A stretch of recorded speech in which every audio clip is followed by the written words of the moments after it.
आज है 5 जुलाई, दिन मंगलवार। ये बीबीसी हिंदी का पॉडकास्ट दिन भर पूरा दिन पूरी खबर है। मेरा नाम है मोहम्मद शाहिद और मेरे साथ हैं अंजुम शर्मा। हर तरह की फेक न्यूज़ हो सकती है। कुछ है जो बहुत ही हार्मलेस हो सकती है, जिसका कोई प्रभाव नहीं पड़ सकता, बट कुछ है जो बहुत हार्मफुल हो सकती है, जिससे एक इलेक्शन का रिजल्ट भी इन्फ्लुएंस हो सकता है या फिर कोई वायलेंस भी क्रिएट हो सकता है। फेक न्यूज चलाने पर एक टीवी चैनल के एंकर को लेकर भिड़ी 2 राज्यों की पुलिस। जानेंगे फेक न्यूज है कितनी खतरनाक। भारतीय मीडिया में फेक न्यूज का चलन क्यों बढ़ रहा है? मुझे कहने में खराब लगता है, मगर काफी मीडिया हाउसेस में इंडिविजुअल पत्रकार, एक्चुअल जो ओनर हैं, वो पक्षपात कर रहे हैं, वो एजेंडा दे रहे हैं। चर्चा होगी फेक न्यूज को लेकर भारत के कानून की। एक नियम है आईटी इंटरमीडिएट रूल जो 2011 में था, उसमें बदलाव किए गए 2021 में और अभी फिर उसमें बदलाव हो रहे हैं जिसका ड्राफ्ट सर्कुलेशन में है। साथ ही बात होगी इंडिया इंग्लैंड टेस्ट मैच की। लेकिन सबसे पहले सुन लेते हैं देश और दुनिया के पूरे दिन का हाल अंजुम शर्मा से।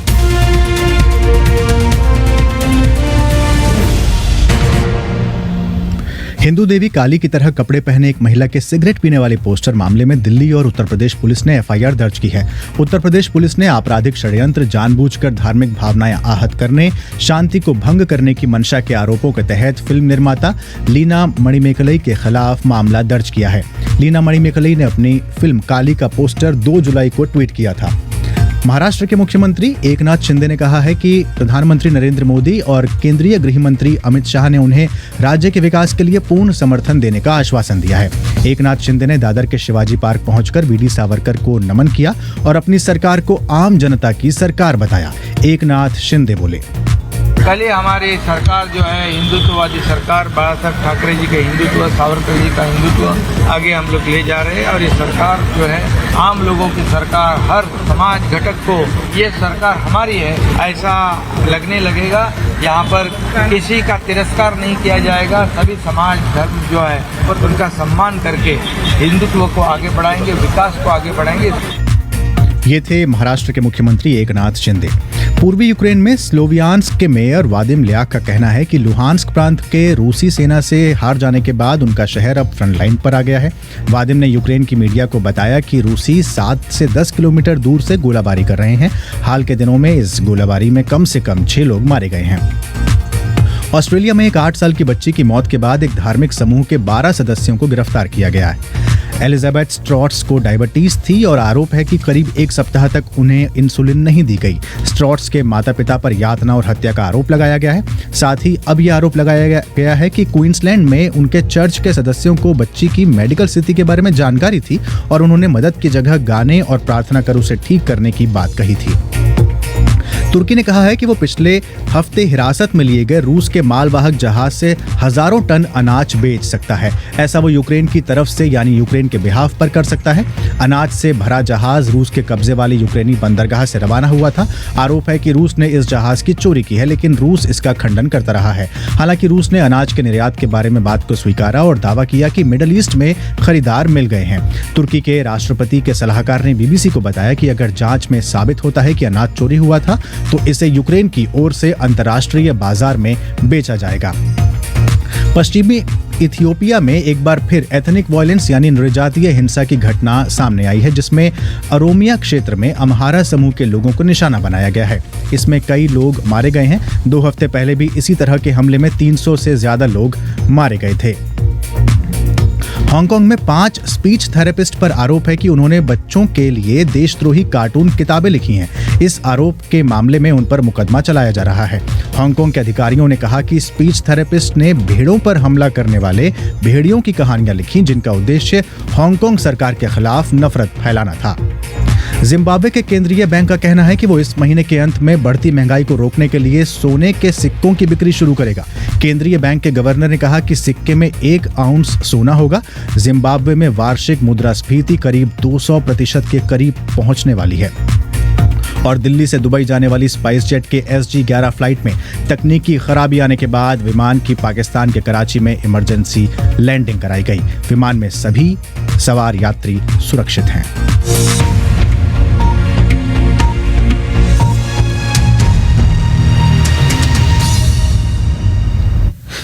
नमस्कार, ये बीबीसी हिंदी का पॉडकास्ट दिन भर पूरा दिन पूरी खबर है। इसे आप बीबीसी हिंदी के फेसबुक और यूट्यूब चैनल पर लाइव सुन रहे हैं। मेरे साथ अंजुम शर्मा और मैं हूं मोहम्मद शाहिद। अभी आपने सुना आज पूरे दिन की बड़ी खबरें क्या रही। अब आगे करेंगे एक पूरी खबर की पड़ताल। हाल ही में कांग्रेस नेता राहुल गांधी अपने संसदीय क्षेत्र वायनाड के दौरे पर गए थे। उन्होंने उस दौरान क्या कुछ कहा था, जरा सुनते हैं। It's quite a unfortunate thing that has been done. Everywhere in the country you see the idea that violence will resolve problems. And violence never resolves problems. However, Rahul Gandhi कह रहे थे कि एक बेहद दुर्भाग्यपूर्ण घटना हुई है। देश में आप हर जगह देखेंगे कि समस्याओं के समाधान के लिए हिंसा का विचार दिया जाएगा, लेकिन हिंसा कभी भी समस्याओं का समाधान नहीं होती है। हालांकि जिन बच्चों ने ये किया वो बच्चे ही हैं। ये अच्छी चीज नहीं थी, लेकिन उन्होंने गैर जिम्मेदाराना तरीके से ये किया और उनको लेकर मुझे कोई गुस्सा नहीं है, क्योंकि उन्होंने बेवकूफाना हरकत की है। ये शब्द हैं राहुल गांधी के। अंजुम, राहुल गांधी ने ये बात अपने केरल का जो उनका संसदीय क्षेत्र है वायनाड, वहाँ के अपने कार्यालय पर एसएफआई कार्यकर्ताओं के हमले करने को लेकर कही थी। लेकिन एक निजी टीवी जो न्यूज़ चैनल है जी न्यूज़, उसने इसे राहुल गांधी का उदयपुर में हुई हत्या के अभियुक्तों पर दिया गया बयान बताकर खबर चलाई। अंजुम, इस खबर को बीजेपी सांसद राज्यवर्धन सिंह राठौड़ ने भी ट्वीट किया था। बिल्कुल शाहिद, ट्वीट तो किया था, लेकिन दूसरी ओर ही अपनी खबर पर बाद में जी न्यूज़ ने माफ़ी भी मांगी और सफाई जारी की। इस फेक न्यूज़ को प्रसारित करने को लेकर जी न्यूज़ के जो एंकर हैं रोहित रंजन, उन्हें गिरफ्तार करने छत्तीसगढ़ पुलिस उनके गाजियाबाद के घर पर पहुंची शाहिद। लेकिन इस मामले में एक ट्विस्ट आ गया है। अच्छा, कैसा ट्विस्ट अंजुम? जब एंकर रोहित रंजन को छत्तीसगढ़ पुलिस गिरफ्तार करने आई तो यूपी पुलिस ने उन्हें अपनी हिरासत में ले लिया और उन्हें अज्ञात स्थान पर ले गई।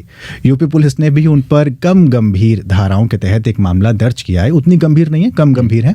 रोहित रंजन ने गिरफ्तारी से पहले ट्वीट करते हुए यूपी के मुख्यमंत्री योगी आदित्यनाथ और यूपी पुलिस को टैग किया था, जिसके बाद ये कार्रवाई हुई। और इस मामले में अभी कुछ साफ नहीं हो रहा है। छत्तीसगढ़ पुलिस अभी भी जो है वो गिरफ्तारी के लिए दिल्ली में और गाजियाबाद और इसके आसपास के इलाकों में मौजूद है।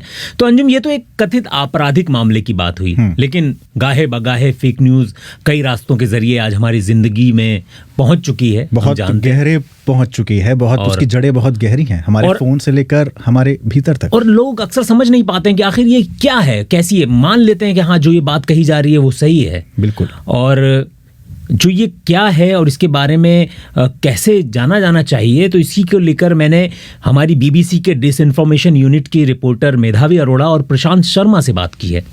हर वो चीज़ जो तथ्यों से अलग है, जिसका संदर्भ अलग है, या वो किसी और तथ्य को बनाने के लिए आपके सामने पेश किया गया है जानबूझकर, तो ऐसी जो चीज़ें होती है वो फेक न्यूज़ की कैटेगरी में आती है। फेक न्यूज़ होती है। मेधावी, अगर मैं टाइप्स की बात करूं तो ये कितने टाइप की होती हैं? अगर हम टाइप्स की बात करें तो हम मीडियम के जरिए भी डिवाइड कर सकते हैं। फॉर एग्जांपल, ऐसी फेक न्यूज़ जो वर्ड ऑफ माउथ से फैलती है कि मैंने ऐसा सुना, ऐसा हुआ। ऐसी फेक न्यूज़ जो डिजिटल मीडिया पे फैलती है, जो हमारे लिए एक बहुत ही इंपॉर्टेंट एरिया ऑफ फोकस है, बिकॉज इंडिया में डिजिटल मीडिया की ग्रोथ बहुत ज़्यादा बड़ी है। बहुत सारे सोशल मीडिया प्लेटफॉर्म्स का सबसे बड़ा मार्केट पूरी दुनिया में इंडिया ही है।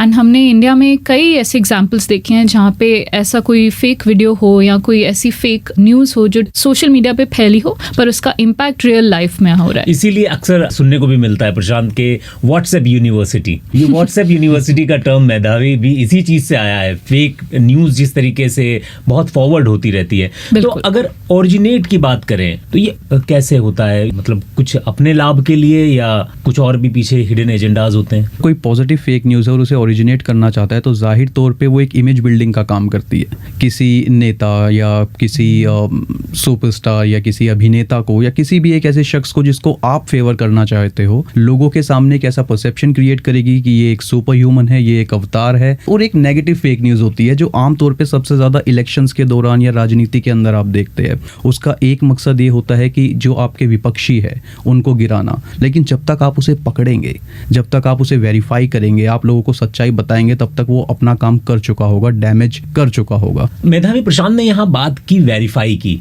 वेरीफाई तो आप लोग करते हैं, जो डिसइंफॉर्मेशन यूनिट होती है वो फैक्ट चेक करता है, अलग अलग टूल्स हैं उसके, लेकिन एक आम आदमी किस तरीके से वेरीफाई कर सकता है? सबसे इंपॉर्टेंट है जो आप देख रहे हैं उसका सोर्स क्या है। क्या सिंपली किसी ने एक व्हाट्सएप मैसेज टाइप कर दिया है जो आप पढ़ रहे हैं या फिर उसके साथ कोई लिंक भी अटैच्ड है, क्या वो लिंक किसी लेजिटिमेट या किसी ऑथेंटिक सोर्स का है या फिर किसी बायस्ड सोर्स का है। और एक और टाइप की फेक न्यूज़ जो हम बहुत आम देखते हैं वो है कि किसी और टाइम का वीडियो प्रेजेंट टाइम में फैलाया जाता है, बोला जाता है कि ये अभी का है। तो एक सिंपल सी चीज़ है किसी भी चीज़ की डेट चेक करना, उससे हमें किसी भी कंज्यूमर को आइडिया हो सकता है कि ये जो दावा किया जा रहा है, क्लेम किया जा रही है, वो सच है या नहीं। फेक न्यूज़ किस पर्पस से फैलाई जाती है, आप जब हम इस एरिया में फोकस करते हैं तो हम दो टाइप की फेक न्यूज़ के बारे में बात करते हैं, एक है डिसइंफॉर्मेशन और एक है मिस इन्फॉर्मेशन।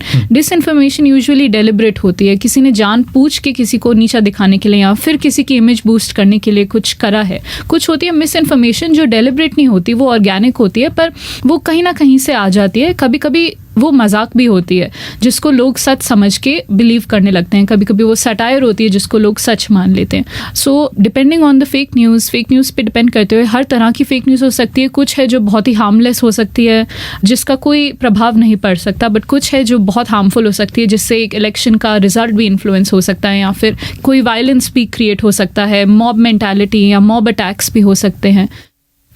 ये थे बीबीसी के डिसइंफॉर्मेशन यूनिट के रिपोर्टर मेधावी अरोड़ा और प्रशांत शर्मा। अंजुम, मेधावी कह रही थी इतनी खतरनाक हो सकती है, वायलेंस और रॉयट्स तक हो सकते हैं। बिल्कुल हो सकते हैं। और जैसे मेधावी डिसइंफॉर्मेशन यूनिट से थी, जो बीबीसी की अपनी यूनिट है, इसी तरीके से बीबीसी ने एक रिसर्च की थी फेक न्यूज़ के बारे में, और काफ़ी सारे उसमें चैप्टर्स में बताया था कि कौन कौन स्टेक होल्डर्स होते हैं, क्या क्या इसमें होता है। तो उसमें कहा गया था कि अगर आपको फेक न्यूज़ का इकोसिस्टम समझना हो तो पॉलिटिकल स्पेक्ट्रम जो है वो बहुत ही आसानी से देखा जा सकता है सोशल मीडिया वेबसाइट्स पर, खासकर ट्विटर पर, जो कि आप डिफाइन कर सकते हैं कि भाई यहाँ पर फेक न्यूज़ कितनी आसानी से फैल सकती है, वहाँ पर आप ट्रेंड करवा सकते हैं कोई भी चीज़। तो इसी तरीके से फेक न्यूज़ के लिए ब्लेम किसको किया जाए, जिम्मेदार किसको ठहराया जाए, और उसमें कौन कौन शामिल हो सकता है, इसके कानूनी आधार क्या क्या हो सकते हैं, यही सब सवाल मैंने पूछे लेखक और साइबर लॉ एक्सपर्ट विराग गुप्ता से। जब से मानवता है तब से फेक न्यूज का एक चलन है, लेकिन सोशल मीडिया आने के बाद फेक न्यूज एक कारोबार बन गया है और उस कारोबार के बहुत सारे स्टेक होल्डर हैं।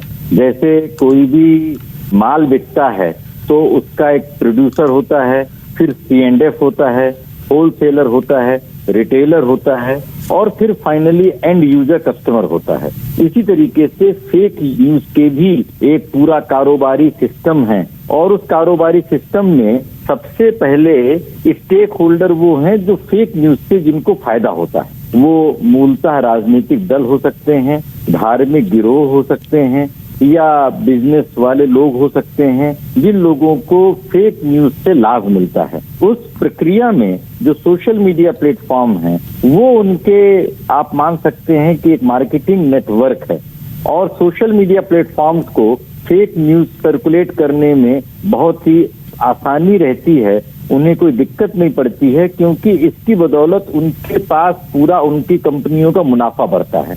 मेन उनमें जो सहयोग मिलता है वो मिलता है इन कंपनियों में 30-40% यूजर्स बोगस हैं या रोबोट टाइप के हैं या बोगस हैं या डुप्लीकेट हैं। मकसद शुरुआती तौर पे कारोबारी है, लेकिन लॉन्ग टर्म में लोगों के दिमाग में कचरा भरकर उनके दिमाग में कब्जा करना है। चूंकि डिजिटल पूरा का पूरा जमाना है और फेक न्यूज फैलाना अब पहले से ज्यादा आसान भी है, इंफॉर्मेशन टेक्नोलॉजी के स्तर पर इसे पकड़ना विराग साहब कितना मुश्किल है? देखिए, इंफॉर्मेशन टेक्नोलॉजी के लिहाज से जब आप बात करते हैं तो स्थिति उस हाथी की तरह है जिसे आंख में पट्टी बांधे आदमी टटोलने की कोशिश कर रहा है। फेक न्यूज या सोशल मीडिया के चैलेंजेस को हैंडल करने के लिए कानून बनाने वालों के पास न ही सही दृष्टि है, न ही कन्विक्शन है और कानून बनाने के बाद उनके पालन करने के लिए कोई रेगुलेटरी नेटवर्क भी नहीं है और यही स्थिति जुडिशरी की है।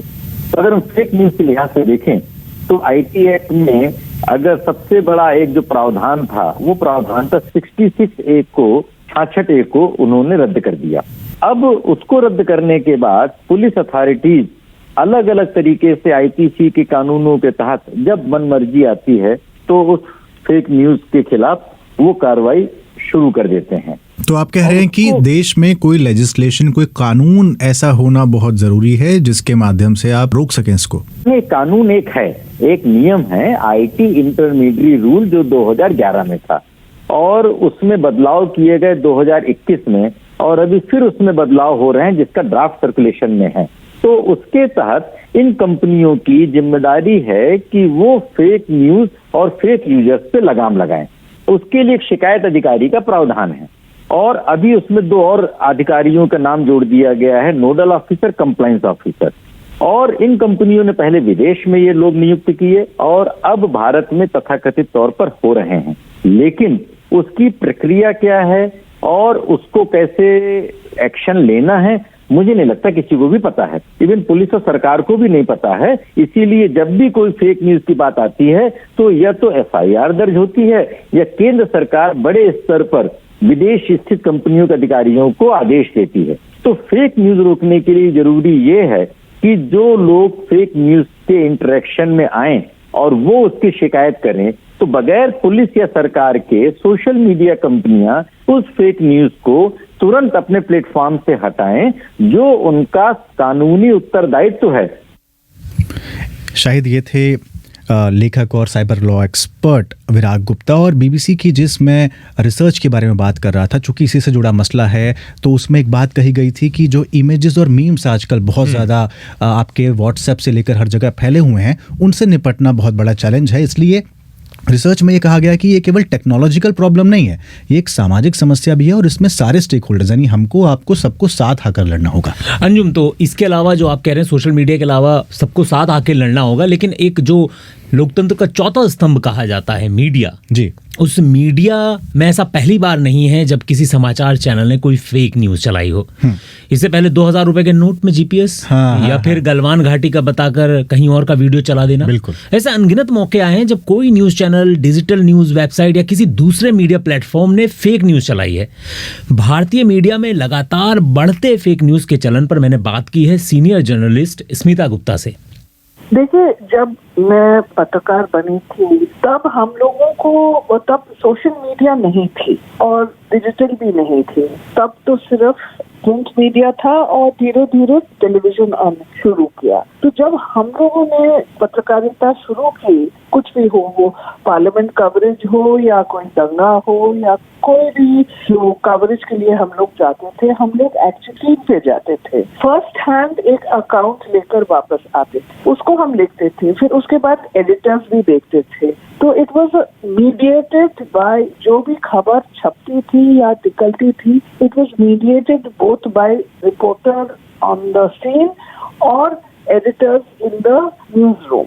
मगर अब क्या हो गया है, जब से सोशल मीडिया आ गई है, किसी के पास भी जो स्मार्टफोन हो वो एक वीडियो बना सकता है, वो कुछ कह सकता है। तो जो खबर आ रही है पब्लिक फेस में, मगर आप और हम जानते हैं कि बहुत समय हम लोग भी इस चीजों का शिकार हो जाते हैं। किसी ने कुछ हमको कह दिया स्पॉट में भी, मगर वो गलत निकलता है, इसलिए हम लोगों को क्रॉस चेक करना पड़ता है। फिर दूसरी बात है कि अब जब ये सोशल मीडिया बढ़ने लगी तब 3 किस्म के इंटरेस्ट इसमें आ गए। एक है political interest, ideological interest, business interest. तो पॉलिटिकल पार्टी किसी को डैमेज करना चाहे तो वो इसका इस्तेमाल करने लगा।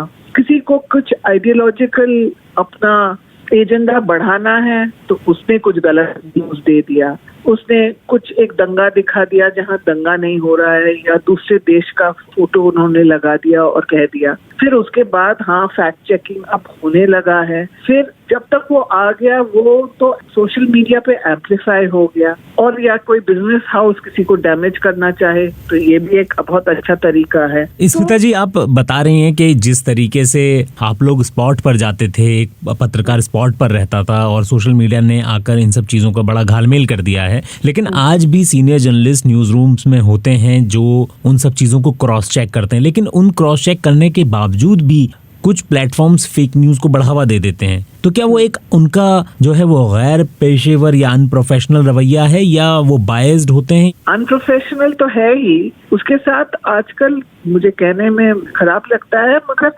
काफी मीडिया हाउसेस में इंडिविजुअल पत्रकार या वो एक्चुअल जो ओनर हैं वो पक्षपात कर रहे हैं, वो एजेंडा दे रहे हैं। हमारे टाइम में ये बिल्कुल होता नहीं था, बस इतना ही एडिटर्स पूछते थे कि if it sounds little unrealistic या कुछ उनको लगता है, वो पूछते थे, हमसे सवाल पूछते थे, कह सकते थे कि अच्छा देखो आज स्टोरी मत लगाओ और एक बार क्रॉस चेक करके फिर कल करो। It is better to late than to be wrong. यही हम लोगों ने सीखा था। तो मगर अब क्या है, एक कंपटीशन भी है, एक who is the first with the news.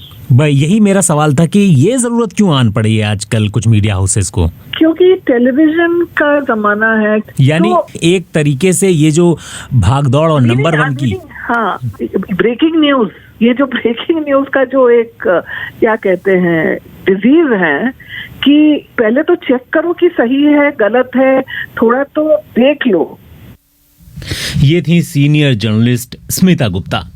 ये बीबीसी हिंदी का पॉडकास्ट प्रोग्राम दिन भर पूरा दिन पूरी खबर है। इस कार्यक्रम को आप फेसबुक और यूट्यूब पर लाइव सुन रहे हैं।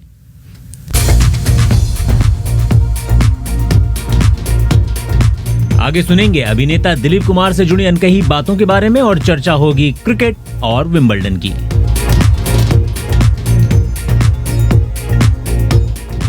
आगे बढ़ने से पहले अंजुम रुख कर लेते हैं सोशल मीडिया का। लिसनर्स फीडबैक देते हैं। बिल्कुल, लिसनर्स फीडबैक देते हैं। अंजुम बड़ा हैरत लग रही है कि फेक न्यूज है हमारा सब्जेक्ट, और अधिकतर लिसनर्स को मतलब पता है कि फेक न्यूज क्या है। बहुत जागरूक आज लग रहा है कि अब लोग फेक न्यूज को लेकर बहुत अच्छे से जानने लगे हैं। और शिव मोहन सिंह वर्मा इसी में कहते हैं कि एक निश्चित एजेंडे के तहत न्यूज चलाई जाती है जिससे समाज में ध्रुवीकरण होता है। इसी तरीके से पीरदान हैं, वो बोल रहे हैं कि विभिन्न फेक न्यूज़ों के बीच बीबीसी को सुनना बड़ा सुखद है, क्योंकि कोई भी इस तरह का मुद्दा नहीं उठाता। अगर कोई चैनल अपने आप इस तरह की न्यूज़ की बात कर रहा है, ये बड़ी बात है। बिल्कुल। दूसरी तरफ जो है वो सत्यनारायण गुप्ता है, वो कहते हैं कि समस्या की जड़ ही है कि बिना सोचे समझे किसी समाचार को सच मान लेना और उसकी सच्चाई को परखे बिना उसे फॉरवर्ड कर देना। जबकि एक जिम्मेदार नागरिक किसी खबर को फॉरवर्ड करने से पहले 1000 बार सोचना चाहिए। किसी जिम्मेदार नागरिक को बिल्कुल सोचना चाहिए, ये जिम्मेदारी सबकी बनती है। रामजी दुबे कह रहे हैं कि फेक न्यूज़ का प्रचलन जो है बढ़ता ही चला जा रहा है। बहुत समय तक तो उन्हें ये लगता था कि फेक न्यूज़ जो है वही सच्ची न्यूज़ है, आश्चर्यचकित करती थी, कौतूहल पैदा करती थी और लेकिन भ्रम भी फैलाती थी। बिल्कुल। लेकिन एक तरफ एक नाराजगी है तोयानाथ निरोला जी को। वो कहते हैं बीबीसी में आजकल श्रोताओं को अपनी बात कहने को जगह नहीं दी गई है।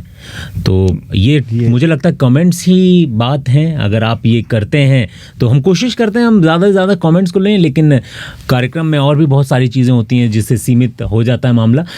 वासुदेव भारती कहते हैं कि सोशल मीडिया और व्हाट्सएप यूनिवर्सिटी के इस दौर में फेक न्यूज़ बहुत जल्दी ट्रेंड करने लगता है, इसलिए ये और भी ज़्यादा खतरनाक हो जाता है।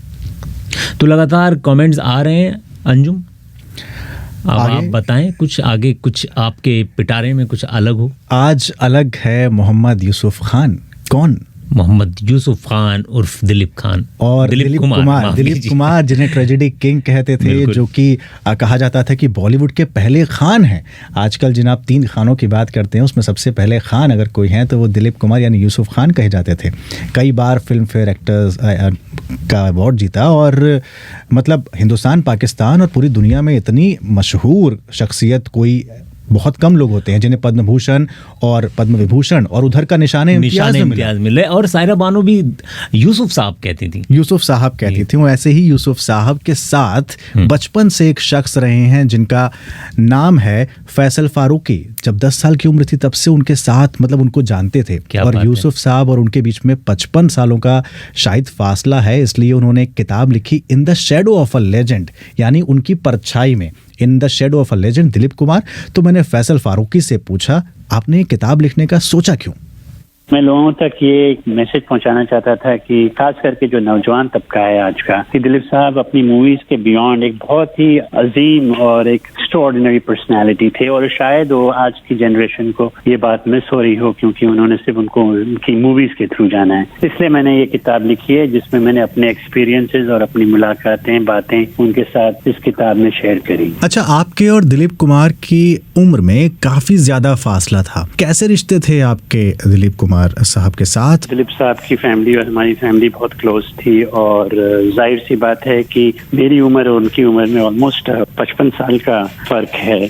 शायद हम 10 साल के थे when I first met Dilip Sahab, खास करके जब मैंने कॉलेज पास किया और जब मैं हिंदुस्तान वापस लौटा अमेरिका के बाद, तो साहब के साथ जिसको बोलते हैं ना हैंग आउट, हम साथ घूमते फिरते थे, साहब के साथ में अक्सर बैठ जाया करता था, शाम में उनके साथ जॉगर्स पार्क पे वॉक करते थे हम। एक बहुत अच्छी दोस्ती, गहरी दोस्ती हो गई, एक पिता समान फादर फिगर के जैसा मैंने उनको देखा। उनकी सोबत में, उनके शैडो में मुझको सीखने का बहुत मौका मिला, जिंदगी सीखने का मौका मिला। दिलीप साहब कम बोलते थे और लेकिन जितने भी वो अल्फाज वगैरह बहुत चुन के यूज करते थे ताकि किसी को उससे ठेस ना पहुंचे, आपकी कोई बात से कोई हर्ट ना हो। दूसरा, वो बहुत ज्यादा पढ़ते थे और थर्ड चीज जो है वो अपने काम में इतना खो जाते थे, इतनी डीप चले जाते थे। आई थिंक ये तीनों चीज से हमारी पर्सनैलिटी और हमारी जिंदगी बेहतर हो सकती है। अच्छा, किताब में आपने एक जगह लिखा है कि दिलीप कुमार 9 भाषाएं जानते थे। जी, दिलीप साहब वाकई 9 भाषा जानते थे और ये एक्चुअली सवाल ट्विटर पे आया। जब दिलीप साहब ट्विटर पे आए, मैंने उनको कन्विंस किया कि ट्विटर ट्वीट करना चाहिए, तो अक्सर वो मुझे डिक्टेट करते थे और सवाल पढ़ते थे और बोलते थे इसका ये जवाब लिख दो। तो एक बार एक सवाल आया, how many languages do you speak, कितनी भाषाएं जानती हैं। उन्होंने मुझे बताया और मैं खुद सरप्राइज रह गया कि उनकी जो मदर टंग थी वो हिंदको थी। Hindko is a language which is similar to Punjabi spoken in Peshawar. वो बोले उन्होंने अपने दादा दादी से फारसी पर्शियन सीखा, जाहिर सी बात है उर्दू तो वो जानते ही थे। और उसके बाद जब वो बान स्कूल गए देवलाली में तो वहाँ पर उन्होंने अच्छी इंग्लिश में महारत हासिल करी। इसी तरह जब वो बॉम्बे रहना शुरू किए तो वहाँ पर मराठी, गुजराती और ऑफ कोर्स हिंदी में उन्होंने बहुत ही अच्छा अपना एक मकाम बनाया। स्टूडियो में अक्सर वो बोले कि बंगाली आर्टिस्ट और एम्प्लॉयज रहते थे। जब उन्होंने काम शुरू किया, अशोक कुमार जी वगैरह से उन्होंने बंगाली सीखी। अच्छा, एक जगह आपने लिखा बहुत फूडी भी थे दिलीप कुमार। खाने का उनको बहुत शौक था और हर किस्म का खाना वो खाते थे और बहुत शौक से खाते थे। साहब, मुझको लगता है कि हर अच्छे लोगों का ये राज है कि वो आराम से ठहर ठहर के खाते हैं, खास करके वो लुत्फ लेके, मजा लेके खाते थे। इंडियन फूड के वो ज्यादा शौकीन थे। चाइनीज और इस तरह के फूड मैंने कभी नहीं देखा कि उन्होंने वो ज्यादा पसंद किया हो। अच्छा, फैसल फारूकी साहब, ये बताइए कि दिलीप कुमार को ये नाम जो है देविका रानी ने दिया था, लेकिन यूसुफ खां अपना नाम बदलवाने के लिए राजी क्यों हुए थे? एक दिन साहब को बुलाया गया जब उनकी फर्स्ट मूवी रिलीज होने वाली थी और बोले कि तुम अपना एक स्क्रीन नेम चुन लो। तब साहब ने कहा कि देखिए आप लोग चुन लीजिए कोई भी नेम, यूसुफ खान मत रखिएगा, क्योंकि देविका रानी जी जानती थी कि ये एक कंजर्वेटिव फैमिली से आए, पठान फैमिली से आए हैं। उनका बैकग्राउंड जानती थी, ये जानती थी कि उनके फादर जो उनके पिताजी बहुत सख्त खिलाफ हैं मूवी थिएटर और एक्टिंग और ड्रामा इस चीजों की। साहब ने बोले कि उनको कई ऑप्शन दिए गए थे लेकिन उनको खुद नहीं पता था। जब पोस्टर छपे अक्टूबर 1944 में, उनकी पहली मूवी का जब पोस्टर छपा, तब उनको मालूम पड़ा कि उनका नाम दिलीप कुमार चुना गया। जी, तो ये थे फैसल फारूकी, जो कि एक किताब जिन्होंने लिखी है दिलीप कुमार पर, in the shadow of a legend. Dilip Kumar जो कि अपने आप में चलती फिरती एक्टिंग की यूनिवर्सिटी थे। और अब बात खेल की दुनिया की।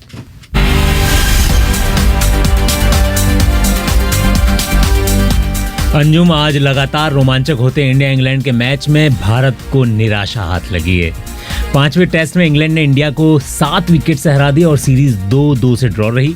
भारत ने दूसरी पारी में 245 रन बनाते हुए इंग्लैंड के आगे 378 रनों का लक्ष्य रखा था और आज उसने 5वें दिन बिना विकेट खोए इस लक्ष्य को हासिल कर लिया। और इसकी भूमिका शायद कल ही लिखी जा चुकी थी, लेकिन आज जो रूट और जोनी बेयरस्टो ने जो शानदार शतकीय पारी खेली है वो भारतीय टीम, अच्छा लग ही नहीं रहा था कि टेस्ट में चल रहा है। बिल्कुल। अब आप ही बताइए विंबलडन में क्या चल रहा है। विंबलडन में बहुत अच्छी खबर है। जैसे आपने हार से आप निराश हैं, थोड़ा दुखी हैं, लेकिन मैं आपको हंसने का और खुशी का एक मौका देता हूं कि अपना अंतिम विंबलडन खेल रही सानिया मिर्जा ने मिक्स्ड डबल्स के क्वार्टर फाइनल्स में, माफ कीजिएगा सेमीफाइनल्स में जगह बना ली है। क्वार्टर फाइनल्स उन्होंने जीत लिया है। सानिया की जो जोड़ी है वो मेट पैविक के साथ है। मेट पैविक क्रोएशिया के खिलाड़ी हैं। उन्होंने गैब्रिएला और जॉन पियर्स को हराया। और जिस तरह से हमने देखा था सानिया डबल्स में बाहर हो गई थी, तो मिक्स डबल्स में अब वो सेमीफाइनल में पहुंच चुकी हैं। तो उम्मीद तो यही है कि जो मिर्जा और मेट की ये जोड़ी है वो अपना जो कारनामा है वो ऐसे ही जारी रखेगी, सफर जारी रखेगी और आगे भी जीत रखेगी। इसी तरीके से रोमानिया की सिमोना हालेप हैं, उन्होंने क्वार्टर्स में जगह बनाई है। चौथी वरीयता प्राप्त बाडोसा को उन्होंने हराया है और 6-1, 6-2 से उन्होंने हराया और 5वीं बार वो क्वार्टर फाइनल्स में सिमोना पहुंची हैं। वहीं राफेल नाडाल भी शाहिद शाहिद क्वार्टर फाइनल्स में पहुंच गए हैं। बहुत बहुत शुक्रिया अंजुम। अब हम चलते हैं कार्यक्रम की समाप्ति की ओर। दिन भर पूरा दिन पूरी खबर में आज इतना ही। इस पॉडकास्ट के एडिटर थे रेहान फजल और स्टूडियो का तकनीकी मामला था रविशंकर कुमार के हाथों में। कल शाम फिर मुलाकात होगी। मुझे यानी मोहम्मद शाहिद और अंजुम शर्मा को दें इजाजत। नमस्कार।